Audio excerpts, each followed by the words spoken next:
Encetem el tercer bloc, Horitzons, avui, amb la conferència Cap a un itinerari cultural europeu.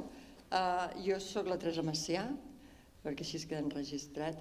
Soc de la Junta d'Espais Escrits i faré la presentació de la ponent d'avui. Avui tenim a la Beatriz Labat.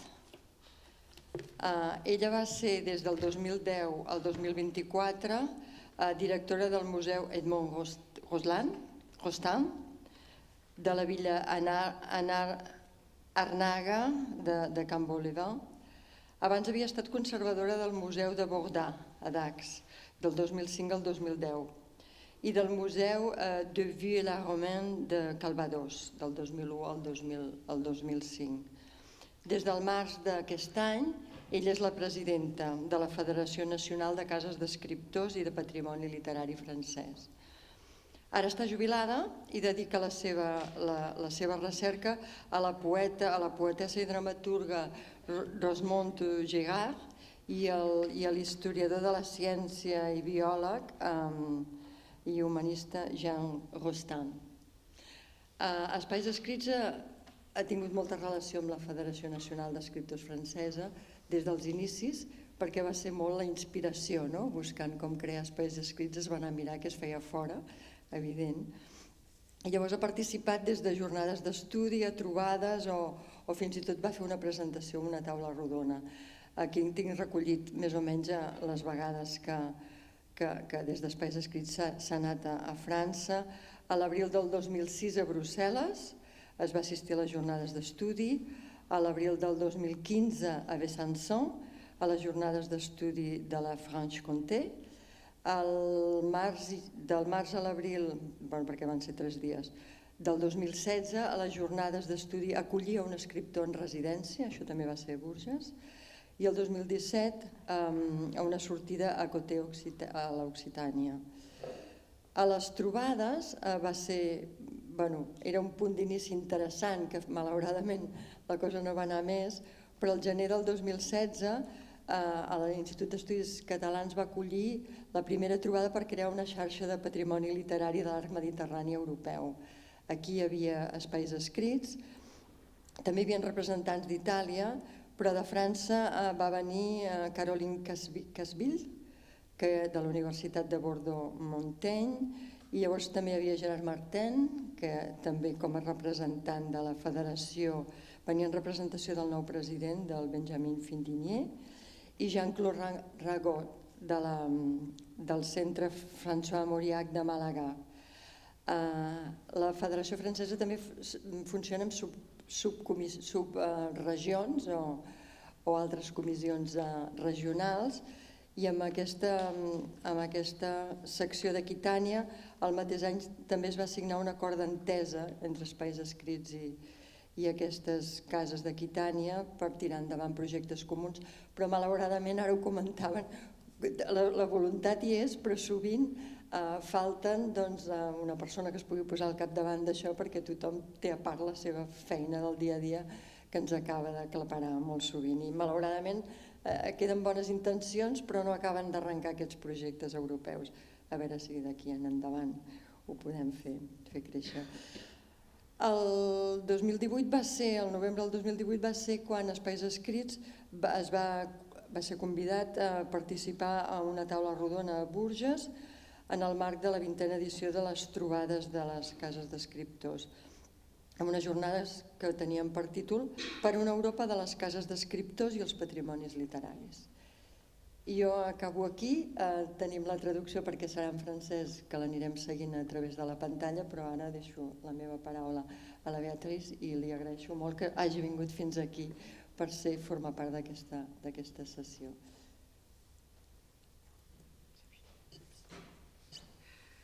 Je vous remercie infiniment de cette invitation.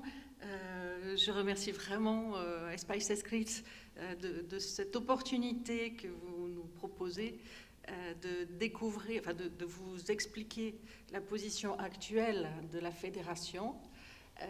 Je vais commencer par l'évocation de l'origine de la fédération. Donc la Fédération nationale des maisons d'écrivains françaises est née d'une réflexion amorcée à la fin des années 80, donc c'est très ancien déjà, sur la préservation et la valorisation des lieux de mémoire liés aux écrivains.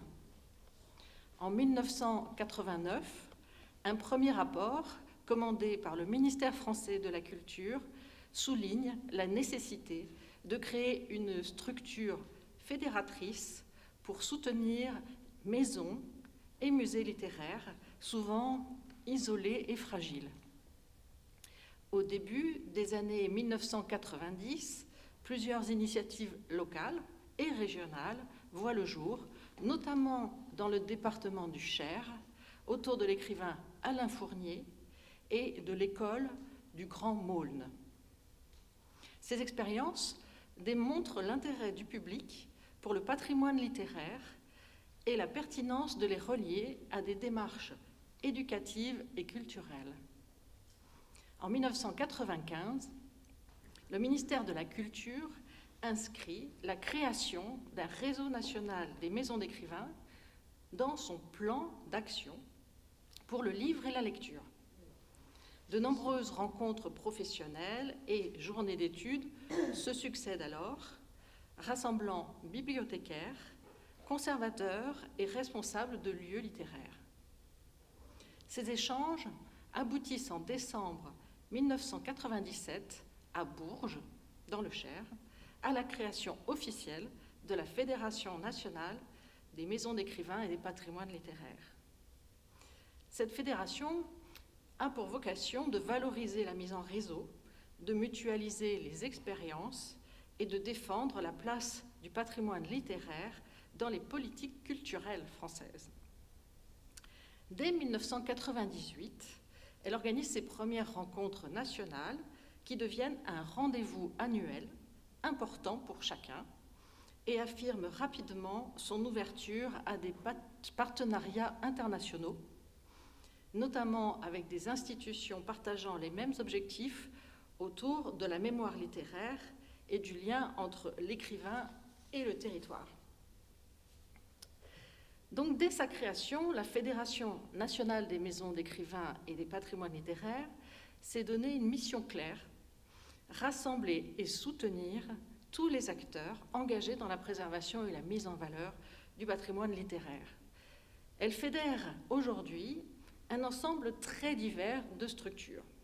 Des maisons d'écrivains, bien évidemment, des associations d'amis d'auteurs, des musées biographiques, d'art, d'histoire, possédant des collections littéraires, mais également des bibliothèques, des centres de recherche détenant des fonds d'archives ou de documentation littéraire.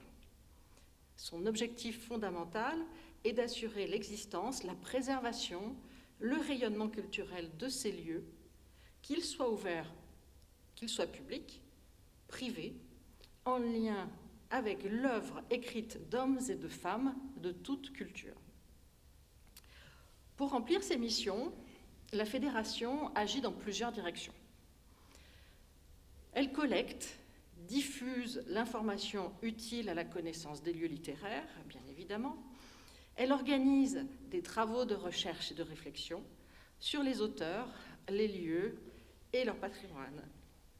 Elle met en œuvre des actions de formation et des manifestations culturelles. Elle favorise les échanges et coopérations entre adhérents. Elle représente le réseau auprès des pouvoirs publics, des institutions culturelles et de partenaires internationaux. Depuis 2010, la Fédération s'est dotée de statuts lui permettant de créer des sections régionales afin de mieux accompagner les initiatives locales. Elle est administrée par un conseil d'administration de 18 membres élus pour 3 ans, qui s'appuie sur plusieurs commissions techniques chargées de la préparation des projets. Nous avons une commission communication qui développe le site internet, une lettre d'information, les relations avec la presse. Une autre commission qui s'occupe des publications. Nous avons en effet 2 cahiers par an, et nous publions les actes de nos journées d'études. Une commission médiation qui vise à développer le contenu culturel et éducatif, l'éducation artistique et culturelle. Nous cherchons aussi à accompagner la professionnalisation des équipes, de façon à accompagner les acteurs et les former au métier du patrimoine. Nous organisons donc des journées et rencontres nationales et des journées d'études, notamment à Bourges tous les 2 ans. Et enfin, la Commission des relations internationales, qui, elle, a été créée en 2003 et qui est un moteur de l'ouverture européenne et mondiale de la Fédération. Donc cette dimension internationale, elle s'est développée, comme je vous le précisais, très tôt. Dès 2004, la Fédération reçoit les premières participations de collègues étrangers à ces rencontres de Bourges. Depuis, elle entretient des collaborations actives avec plusieurs pays. L'Espagne, bien évidemment, et le Portugal, qui sont nos partenaires historiques, depuis 2007. Le Royaume-Uni, avec la Dr. Jones House à Londres, la Lettonie, via la Maison de la littérature de Riga, la Hongrie, avec le musée littéraire de Pétofi de Budapest, et même le Québec, avec la Maison de la littérature. En 2009 et 2011, la Fédération a participé au réseau européen des maisons d'écrivains, initié par son homologue allemand, l'ALG. En 2010, elle a coopéré à Moscou à une exposition franco-russe consacrée aux maisons d'écrivains. En 2016, la Fédération a soutenu le projet porté par Espais Escrits visant à la création d'un réseau méditerranéen du patrimoine littéraire. Le réseau de la région Nouvelle-Aquitaine a signé avec Espais Escrits un protocole d'accord, l'accord d'Entesa, mais cela n'a malheureusement pas été suivi de réalisations concrètes du côté français. On sait que tout ça est tellement lié aux êtres humains qu'il suffit de la disparition d'une personne pour que les choses achoppent. Depuis les rencontres internationales de Bourges en 2018, la Fédération porte un projet ambitieux, la création d'un itinéraire culturel européen des maisons d'écrivains qui relierait le Portugal à l'Oural. On verra. La littérature est sans frontières et prône la paix. Pour le préparer, plusieurs missions d'études ont été menées en Russie et en Italie en 2019.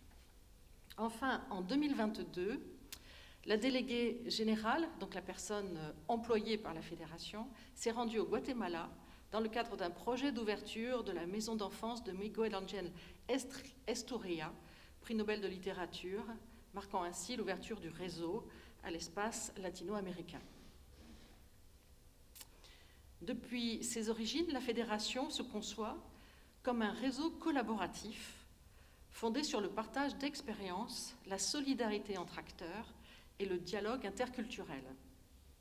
Cette philosophie la rapproche naturellement de vos démarches au sein d'Espais Escrits et fonde les bases d'un projet commun de coopération internationale au service de la mémoire littéraire européenne et francophone. Je vais maintenant vous présenter donc ce projet d'itinéraire culturel européen à l'horizon 2030. On va essayer. Dans un contexte de crise multiple, sociale bien sûr, environnementale et surtout géopolitique, la Fédération affirme la nécessité de recréer des liens entre les personnes et les territoires à travers les valeurs de la littérature que sont le partage, la transmission et l'ouverture. C'est dans cet esprit qu'elle porte aujourd'hui le projet d'un itinéraire culturel européen des maisons d'écrivains et des patrimoines littéraires qui vise à mettre en réseau les lieux liés aux auteurs et autrices du continent pour faire vivre un héritage culturel commun. Cet itinéraire s'inscrit dans la continuité de plusieurs initiatives menées en Europe depuis 20 ans. En France, en Allemagne, en Espagne, en Italie, en Roumanie et bien sûr en Catalogne, mais qui n'avaient encore jamais abouti à un réseau pérenne et reconnu à l'échelle du continent. Les objectifs de ce projet sont clairs. Il a pour ambition de rendre la littérature européenne accessible à tous les publics en valorisant les maisons d'écrivains comme passeurs de littérature. De favoriser bien sûr la circulation entre les lieux littéraires, les pays et les langues en promouvant une approche à la fois culturelle, sensible et écologique du voyage. Nous visons également à créer une communauté professionnelle européenne autour des patrimoines littéraires, permettant à des structures souvent isolées de mutualiser leurs ressources, leurs pratiques et leurs projets. Et je suis ravie d'être ici pour mettre une des premières touches à ce projet. Et enfin, de réaffirmer le rôle de la littérature dans la construction de l'identité européenne. Il s'agit en effet de souligner les liens, les voyages, les amitiés et les influences croisées qui existent entre les écrivains eux-mêmes à travers les siècles. Ce projet se veut collaboratif et ouvert. Autour de la fédération installée au centre de la France à Bourges, future capitale européenne de la culture en 2028, de nombreux partenaires européens sont déjà mobilisés. Tout ce que vous avez fait au sein d'Espais Escrits en Catalogne déjà. Il y a également, alors je ne sais pas quelles sont vos relations désormais avec l'ACAMFE en Espagne, la Casa de la Memoria et les parcs littéraires en Italie, l'association portugaise de la Casas Museu au Portugal, le musée littéraire de Petofi dont j'ai déjà parlé, les musées littéraires de Iași en Roumanie, où j'ai eu le plaisir de me rendre il y a quelques années, et ainsi que des réseaux britanniques et baltes.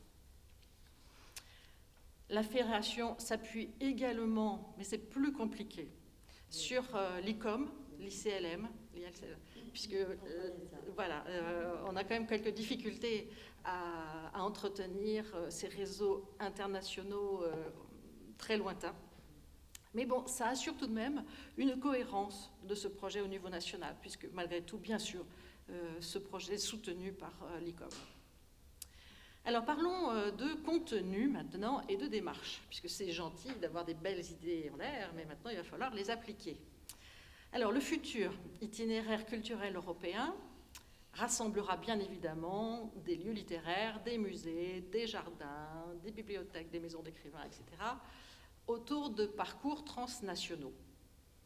On peut imaginer des itinéraires d'auteurs, mouvements littéraires, paysages ou thèmes communs. On a eu idée, voilà, le voyage, l'exil, la nature, mémoire, voilà, des thèmes un peu généraux déjà. L'idée est de combiner des parcours physiques, éco-responsables et accessibles. Alors que voyage bas carbone, j'ai pris ma voiture pour venir, mais elle est au gaz. Et bien sûr les partenariats locaux. On imagine difficilement tout de même d'avoir des échanges vraiment transnationaux. Des parcours numériques, on peut imaginer des cartes interactives, des plateformes, des applications multilingues et des programmes de coopération, des formations, des expositions itinérantes, des projets pédagogiques et artistiques. L'objectif est de créer un réseau vivant mêlant patrimoine et création contemporaine, recherche et médiation, et pourquoi pas culture et tourisme, mais tourisme durable.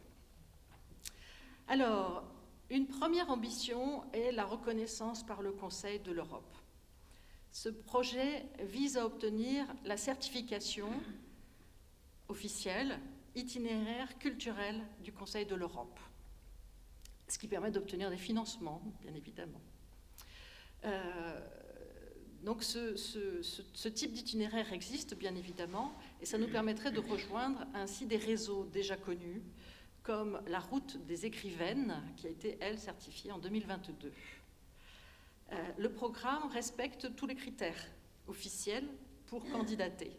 Une coopération entre plusieurs pays, la valorisation d'un patrimoine matériel et immatériel, la promotion de la diversité culturelle européenne, l'engagement pour la jeunesse, la création et le développement durable. Il faut savoir que l'actuel responsable de ces itinéraires culturels européens vient du sport et de la jeunesse. Ça peut aider. Bien sûr, nous portons une conviction bien forte ancrée en nous. La fédération est aujourd'hui la seule structure européenne disposant d'une expérience aussi longue et solide dans le domaine du patrimoine littéraire, bien que très rapidement après la fédération française, Espace Escrits se soit créée, 7 ans après la fédération. Malgré des moyens limités, il faut aussi le dire, elle s'appuie sur un réseau de plus de 280 membres et est une véritable culture de coopération qui existe vraiment déjà au sein de notre fédération.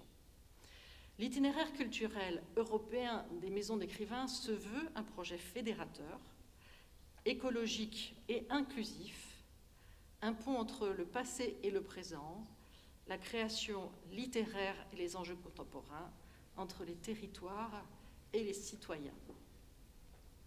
J'ai l'impression de redire toujours un peu la même chose, mais je pense qu'il faut vraiment qu'on ait conscience qu'il faut qu'on s'appuie sur le même socle commun. Ce projet incarne une Europe de la culture, du dialogue et de la sensibilité portée par la force universelle de la littérature. Alors, la première étape sur laquelle nous nous appuyons, nous l'avons ciblée entre aujourd'hui et 2028, date de la capitale européenne de la culture à Bourges, qui vise donc la création de micro-réseaux. Donc depuis 2018, la fédération bénéficie, de la part du ministère de la Culture français, d'une reconnaissance de sa dimension européenne, ce qui n'était pas le cas auparavant. Donc 2018. L'opportunité de Bourges, capitale européenne de la culture 2028, permet aujourd'hui d'inscrire dans le temps le projet d'itinéraire culturel du Conseil de l'Europe. Le projet permet de rassembler les nombreux partenaires européens que j'ai précédemment cités, donc Italie, Catalogne, Espagne, Portugal, Hongrie, Roumanie, Royaume-Uni, Allemagne, Belgique, Pays-Bas. Italie, un petit peu compliquée. Sa création est envisagée en 2 étapes. Une phase test de création de micro-réseaux, adaptés à l'échelle et aux moyens de la fédération et de ses partenaires européens. Cette approche se veut donc réaliste et adaptée à nos contraintes. Cette étape permettra de travailler à échelle réduite et à résoudre des questions encore en suspens. Tout d'abord, nous avons constaté une divergence de modèles entre les pays. Par exemple, en Italie, le réseau s'appuie sur les maisons des illustres. Parmi les illustres, vous n'avez pas que des hommes de littérature, hommes et femmes de littérature, mais vous avez aussi des savants, des artistes. Ce qui ne permet pas d'intégrer ce type de réseau en première instance. Ensuite, la question du portage du projet. Il faut trouver une définition de cette gouvernance qui va être à la manœuvre. Ensuite, pour nous, il s'agit bien évidemment d'une charge de travail interne. Donc la gestion ne peut peser sur les ressources actuelles de la fédération, déjà fortement mobilisées, puisque nous avons un seul permanent, qui a déjà fort à faire. Le financement, bien évidemment, donc nous Bourges 2028 ne pourrait financer qu'une part limitée de ce projet, ce qui nécessitera la clarification des apports financiers de la fédération et de ses partenaires. Et ensuite, nous avons longuement réfléchi de façon à ce que ce projet soit viable et nous considérons qu'il est important de donner la priorité aux adhérents. C'est notre force vive. Nous avons, au courant de l'été, proposé un sondage à nos adhérents qui indique clairement que l'itinéraire n'est pas dans les priorités de la majorité des adhérents.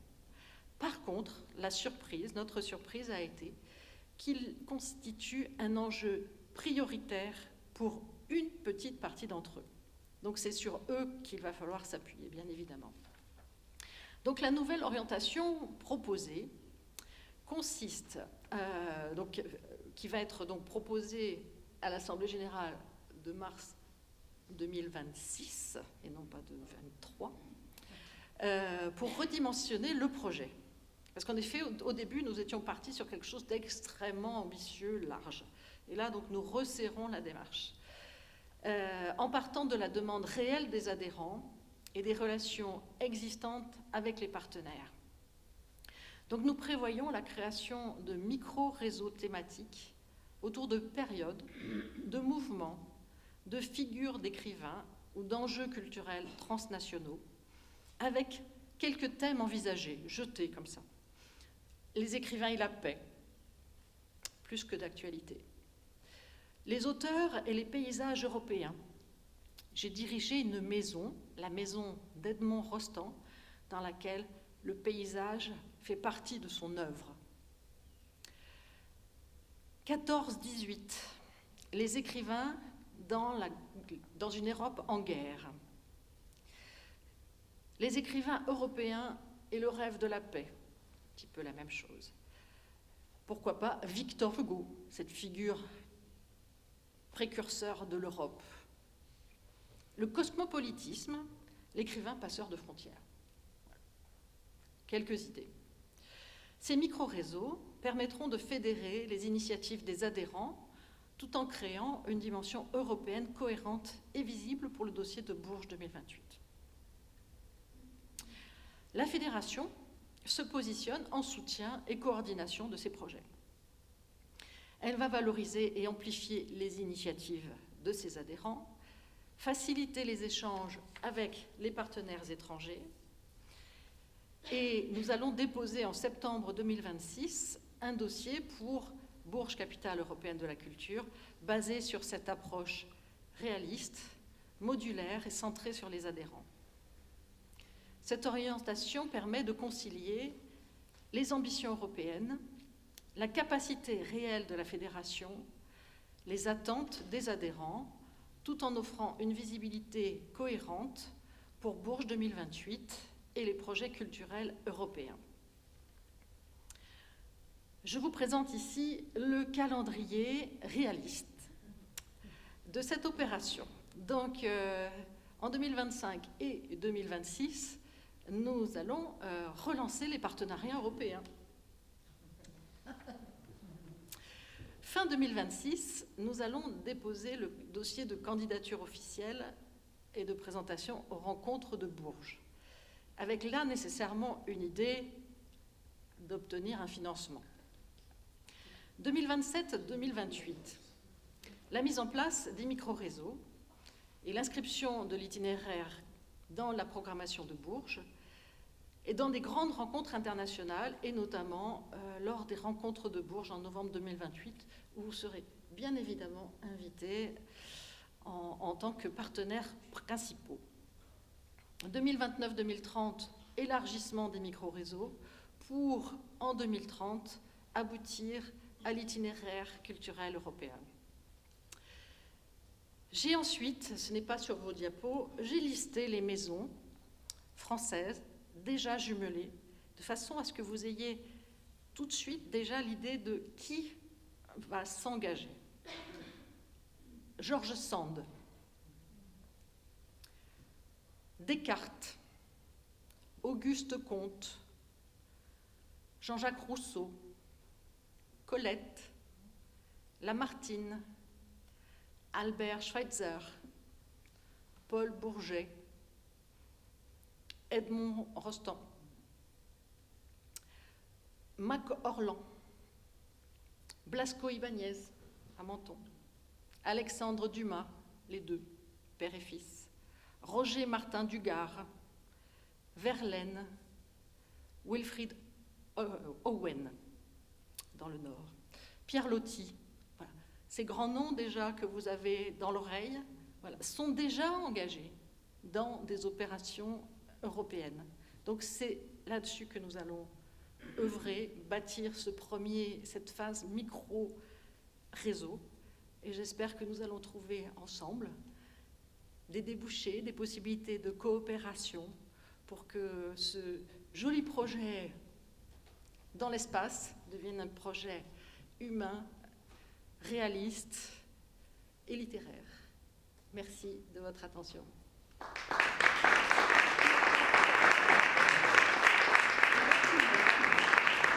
Moltes gràcies. Això està, sí, moltes gràcies, Beatriz. En els temes presentats volíem afegir-ne un. Pensem que la Guerra Civil Espanyola va obligar molts escriptors en llengua catalana a exiliar-se i molts van anar a parar a territori francès. Llavors hi ha moltes descripcions de França recollides en les obres d'aquests escriptors. També pensem que pot ser un itinerari transfronterer molt fàcil per nosaltres. Només una cosa, cada vegada que associeu espais escrits només a Catalunya val a dir que aquí tenim gent de les Balears, també representem el territori de València i de la Catalunya Nord. O sigui, espais escrits representen... Vàries, sí. Perdona? Països, diem països catalans que són països amb llengua catalana. Això.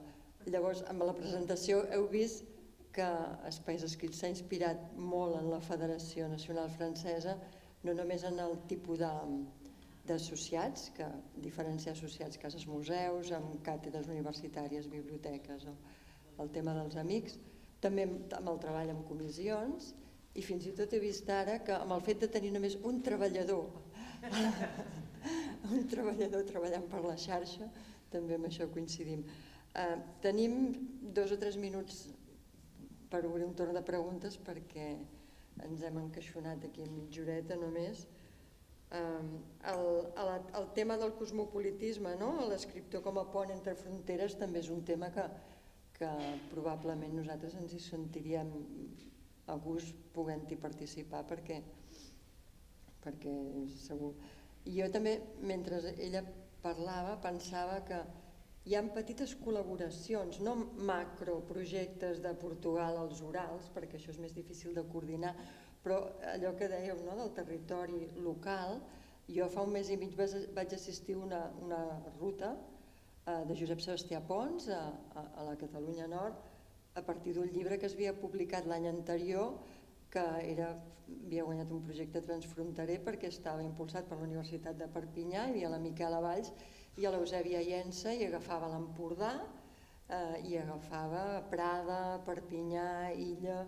Vull dir que hi ha petites col·laboracions que s'haurien de recollir perquè ja existeixen i són de territoris limítrofs o amb autors que salten a banda i banda de la frontera. J'ai peut-être pas tout compris, mais globalement le sens. Et notre petit souci avec la Catalogne, c'est que de l'autre côté de la frontière, nous n'avons pas d'adhérents. Il n'y a pas de maison, il n'y a pas d'université, il n'y a pas de bibliothèque. La Catalogne. À l'autre côté de la frontière, au Dupernay. Oui. Mais il y a espais escrits. Voilà, il y a... Oui. Mais côté français, il y a pas... Ah, mais l'université de Perpinyà, Illa... Oui, mais elle n'est pas adhérente. Ah, no són adherents. Ah, d'acord. No són socis de la federació. Ah, d'acord. Bueno, però aquí el paper que juguem nosaltres, que ells sí que són... Mais il y a d'adhérents qui sont adhérés à Espais Escrits. Ah oui? Alors on peut faire à travers... Oui, on va faire des... C'est la langue. Eh oui, bien sûr, bien sûr. D'accord. Alguna pregunta? Bon dia. So, Non, seulement Des micros. il n'y a pas seulement les langues des États, non? Il y a les langues des petites nations, à la France, à l'Espagne et à l'Allemagne. Si tout ça, comment se diu, tindre en compte? On peut le savoir, on peut faire quelque chose seulement les langues officielles, non? Parce que la littérature, c'est la langue, non? Eh oui. Transmise. J'ai travaillé 15 ans au Pays Basque, donc je connais bien. Non, si dans ces projets, européenne. on a cette diversité en compte, non? Oui, au mois de mars de cette année, le thème de nos journées d'études était les langues régionales, depuis le breton, le basque, mais aussi toutes les langues créoles, les langues kanak. Voilà, donc ça fait partie de nos réflexions. Et je pense qu'il faut, nous défendons la littérature. Donc la littérature, elle est portée par des langues. Et ce sont les langues. Les langues sont la base même de la littérature. Mais on peut s'entendre au travers des langues, par-dessus les langues. Avec volonté, oui. Oui. J'avais aussi une question. La Fédération publique de livres ou fait des traductions en français des auteurs d'Europe? Non. Ce n'est pas l'objectif de la Fédération. La Fédération est là pour se mettre au service de ses adhérents. Donc les adhérents, eux, vont publier des traductions. Lorsque j'étais au musée Edmond Rostand, j'ai travaillé avec la Roumanie, puisqu'il y avait Codreanu qui avait fait les traductions de Cyrano de Bergerac en roumain. Donc c'est ce qui nous a permis de faire un jumelage avec eux et on a continué à travailler. Donc c'est pas à la fédération de traduire, c'est de l'ordre des sites, c'est les sites eux-mêmes, c'est les lieux qui sont chargés de ça. Nous en fait, nous sommes au-dessus, comme vous, hein. Nous sommes au-dessus pour aider, pour faire remonter, pour faire se croiser les initiatives, pour former, mais en aucun cas pour intervenir sur le contenu, puisque le contenu, il est chez les adhérents. D'accord. C'est comme ça pour vous, non? Oui. Pardon. Merci pour votre exposition. Si j'ai bien compris, vous proposez que les membres de petits réseaux seront individuellement quelques partenaires ou maisons d'écrivains concrètes. Oui. L'idée est de valoriser les initiatives individuelles. Initialement, le projet était gigantesque. Non réaliste. Pas réaliste du tout. Imaginez des routes qui couvrent la totalité de l'Europe. Je prends pour exemple les chemins de Compostelle. C'est une toile d'araignée. Ils ont du personnel dédié à cette route. Nous n'en avons bien évidemment pas. Donc le réalisme est de considérer que les adhérents ont envie, pour certains, pas tous, pour certains, ont envie d'avoir cette dimension. Et notre rôle, c'est de les y aider. D'une part, peut-être en apportant des financements pour qu'il y ait des liens, des voyages, des déplacements, pour valoriser par de la communication. Et tout ça, peut-être, aboutirait à un soutien européen du Conseil de l'Europe qui, là, pourrait apporter des financements. En fait, il faut qu'on fasse la preuve que nous avons cette ambition et que le territoire, les lieux eux-mêmes se l'approprient. C'est pas une... Nous ne sommes pas président de la République qui décide de tout et dit « vous allez le faire ». Non, c'est vous êtes, vous, les acteurs de terrain, et la fédération se propose pour faire échanger sur le terrain. En aucun cas, c'est une volonté descendante. C'est transversal. Et je pense que ça peut être viable, mais uniquement sur cette idée même que ce sont les maisons, les bibliothèques, les universités qui s'approprient ces micro-réseaux. Et même si c'est un réseau national, on doit s'adhérer et payer quelque chose pour être dans la fédération, ou c'est gratuit? Alors, la fédération est une association et il y a une adhésion. Mais ensuite, pour les réseaux, il n'y aura pas de frais particuliers. Ah, seulement la volonté. Voilà, la volonté, oui, oui. Pour l'instant.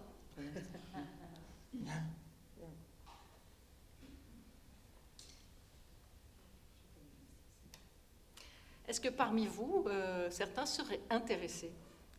Est-ce que parmi vos auteurs, vous avez des auteurs qui ont déjà des liens avec la liste que je vous ai indiquée, Rousseau, André Breton Oui. Ça peut, voilà. Il y a beaucoup d'écrivains qui ont resté à Paris Aussi. pendant la guerre civile, alors tout ça fait qu'il y a des relations. Bon. Et l'inspiration. Oui. Donc si cette dimension de micro-réseau vous intéresse, nous sommes là. D'accord. Merci. Avec plaisir. Merci.